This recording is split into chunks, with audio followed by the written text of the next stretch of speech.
ये जा रहा है कि वेपन डिपो को निशाना साधा गया है और ये जानकारी जो है यानी कि पहले से ही थी कि रिहायशी इलाकों में इन वेपन डिपो को रखा गया है, छिपाया गया है और इसीलिए यहाँ पर ये अटैक किया गया।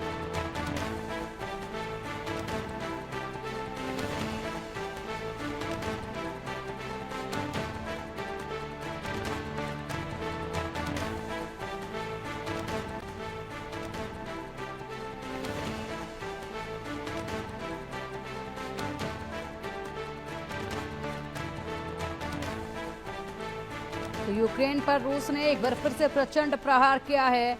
रूस के हमलों में यूक्रेनी वेपन डिपो तबाह कर दिए गए हैं। इसी पर खासी चर्चा के लिए हमारे साथ खास मेहमान जुड़ चुके हैं। हमारे साथ डिफेंस एक्सपर्ट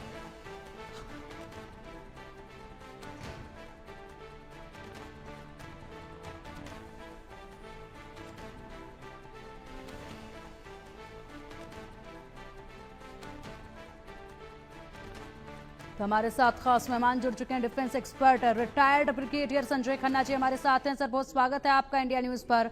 और साथ ही geopolitical expert Zaid Anwar sir भी हमारे साथ है। सर, बहुत स्वागत है आपका भी इंडिया न्यूज पर। लगातार यहाँ पर जिस तरीके से चारों तरफ आग उठती नजर आ रही है, हम इस वक्त बात करेंगे रूस यूक्रेन युद्ध की, लेकिन इजराइल और ईरान के बीच में भी जो युद्ध जारी है उसमें लगातार रूस की जो तीखी प्रतिक्रियाएं हैं वो भी देखी जा रही हैं। दूसरी तरफ रूस ने अब हाल ही में एक बड़ा बयान दिया। बड़ा बयान ये दिया है कि यूक्रेन पर पूरी तरीके से कब्जा है। जहां पर भी हमारे जवान कदम रख रहे हैं वही जमीन जो है वो रूस की हो जा रही है। और इसी के साथ उन्होंने और भी कई जगहों पर कब्जे की बात कही है। लगातार उनके बड़े दावे सुने जा रहे हैं। संजय सर जी, देखिए, एक थोड़ी सी पृष्ठभूमि दूंगा। ये युद्ध आज का नहीं चल रहा है यूक्रेन और रशिया के बीच में। ये युद्ध जो है 2014 से चल रहा है और वहाँ पे जो यूक्रेन है उसमें रशियन स्पीकिंग पॉपुलेशन काफ़ी है, क्योंकि आप सबको पता है कि जब ये सोवियत यूनियन था तब यूक्रेन भी जो है सोवियत यूनियन का एक हिस्सा था और बाद में जब वो टूटा है तो ये एक अलग कंट्री बन गई है। पर वहाँ पे अभी भी जो है बॉर्डर एरिया में लोग हैं ऐसे हैं जो कि रशियन बोलते हैं और रशिया के साथ हैं। तो 2014 में जो है रशिया ने अटैक किया था क्रिमेनियन पेनिनसुला पे और उसको उन्होंने जो है कब्जा किया।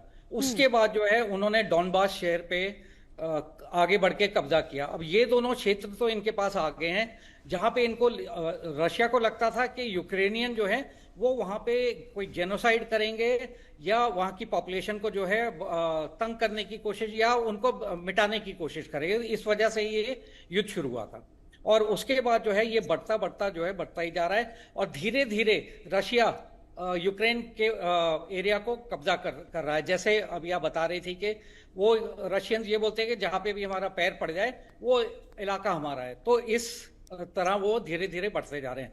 अब आपको थोड़े दिन पहले ही कीव, जो एक महत्वपूर्ण शहर है यूक्रेन का, वहां पे बहुत ज्यादा जबरदस्त जो है मिसाइल और ड्रोन अटैक्स किए गए थे 27 जगहों पे। उस शहर के 27 जगहों पे जो है ये ड्रोन और मिसाइल अटैक्स किए थे और उस टाइम काफी लोग इंजर्ड हुए थे। और अब ये फिर रशिया ने जो है अटैक्स किए हैं और जगह पे, वहां पे भी जो है जानो माल की काफी क्षति हुई है। तो रशिया रुकने वाला नहीं है और रशियन प्रेसिडेंट जो है पुतिन, उनको पता है कि मुझे यूक्रेन को जो है जहां तक भी मैं अपना एरिया ले सकता हूं और लूंगा। और अब तो वो ज्यादा निर्भय हो गए, रशिया हो गया है, क्योंकि अमेरिका जो है वो अब यूक्रेन का साथ छोड़ के जो है वो मिडल ईस्ट में घुस गया है। तभी 3000 जो है ड्रोन्स अमेरिका ने यूक्रेन से इजराइल भेजे हैं। तो वो अपना एक तरह से उन्होंने, देखिए, पहले वो चाहते थे कि यूक्रेन जो है नाटो में आ जाए और जब वो नहीं, अब उनको पता चला कि रशिया यूक्रेन को नाटो में अलायंस में नहीं ज्वाइन करने देगा, तब से जो है अमेरिका थोड़ा सा छिनमिन हो गया है और वो अब जो पहले मिलिट्री सप्लाई कर रहा था वो भी उस हद तक अब नहीं दे रहा है। तो रशिया बिल्कुल अब खुशी की हालत में है कि अमेरिकन इंटरफेरेंस बंद है। यूरोपियन जो देश हैं वो भी थोड़ा पीछे हट गए जबकि कुछ देश हैं जो अभी भी उनको वेपन सप्लाई कर रहे हैं और फंड्स भी प्रोवाइड कर रहे हैं। तो इस वजह से जो है रशिया अब पूरा वहां का जो उसने कारोबार पूरा अच्छी तरह से संभाल लिया है और धीरे धीरे आगे बढ़ता जा रहा है। वो वहां पे यूक्रेन को इकोनॉमिकली भी वीक करना चाहता है। आप देखें तो उन्होंने कई ऐसी जगहों पे जो है मिसाइल अटैक्स किए हैं, ड्रोन अटैक्स किए हैं, जो कि यूक्रेन के लिए इकोनॉमिकली वाइबल क्षेत्र थे। तो उनको भी वो तबाह करके जो है यूक्रेन को अपने घुटनों पे लाने की कोशिश कर रहा है। इसमें सिर्फ एक चीज जो मुझे थोड़ा ताज्जुब का लग रहा है वो ये है कि रशिया जो है वो यूक्रेन से लड़ रहा है और वो बात कर रहा है कि मैं संधि करवाने के लिए तैयार हूं इजराइल और ईरान के बीच में। और वैसे ही अमेरिका जो है वो इधर कर रहा है, वो बोलता है कि मैं जो है संधि कराने के लिए यूक्रेन और रशिया के बीच तैयार हूं। तो ये जो दोनों सुपर पावर्स हैं ये कुछ गेम खेल रही हैं कि एक या तो एक दूसरे के ऊपर जो है वो प्रेशर बना रहे हैं। मतलब ये चीज बड़ी मेरे को हजम नहीं हो रही है कि दोनों बिल्कुल देश स्पष्ट जो है अनवर स्पष्ट जो है खन्ना सर हो नहीं पा रहा है। जिस तरीके से इनके बयान भी जो है लगातार पलटते रहते हैं और आप सही कह रहे हैं कि एक गेम खेला जा रहा है जो बिल्कुल भी स्पष्ट हो नहीं पा रहा है कि आखिरकार अंदर खानों में चल क्या रहा है। अनवर सर, संजय सर को आपने सुना है, बखूबी उन्होंने पूरी तरीके से बताया है और वाकई में इस वक्त हालात जो है वो ऐसे ही बने हुए हैं कि कुछ भी समझ पाना कब क्या कौन कहां पर पलट जाए या फिर उनके बयानों पर विश्वास कर पाना ही मुश्किल है। एक्चुअली जब गवर्नर डोनाल्ड ट्रंप साहब अपनी कैंपेनिंग कर रहे थे, बात पे गौर करिएगा, पूरे दुनिया में कहीं भी इलेक्शन हो किसी हमें फर्क नहीं पड़ता, मगर जब अमेरिका में इलेक्शन हो, हारे या जीते कोई भी, तो वहाँ पूरे दुनिया को फर्क पड़ता है। बिल्कुल, ये बात तो आप मानती हैं जी। बात दरअसल ये है कि डोनाल्ड ट्रंप साहब एक ऐसी शख्सियत वहां पर मुसल्ले हुए हैं प्रेसिडेंट के लिए कि उनको आप अनप्रेडिक्टेबल कर सकती हैं, कि आप सोच नहीं सकते हैं कि नेक्स्ट डे मॉर्निंग वो उठेंगे और क्या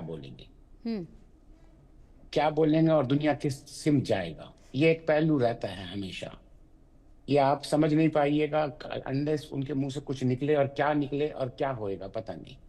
इसी तरह के आप देखें जो ये लड़ाई है, इस लड़ाई से बेनिफिट अगर कोई ना कोई लिया है तो अमेरिका ले चुका है।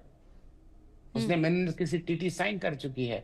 उस तमाम जितने भी बेनिफिट उसको अपने मुल्क के लिए चाहिए जो आने वाले 200 साल के लिए, वो तमाम के तमाम उसने साइन करके रख चुका है वो यूक्रेन से।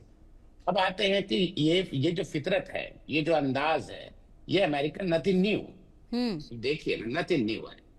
अब सोचिए कि एक ऐसा बंदा आया हुआ है कि वो अभी भी अगर बोलता है कि मैं ईरान के साथ लड़ने जाएगा अमेरिका, मगर उसके लिए भी एक टाइम पीरियड उसको चाहिए, एक टाइम पीरियड चाहिए। सोच लीजिए कि जिस तरह से वो ट्रेड वार के दौरान पे ट्रेड टैक्स लगाया है इन्होंने तमाम दुनिया पे, तो उसके लिए एक पीरियड रखा।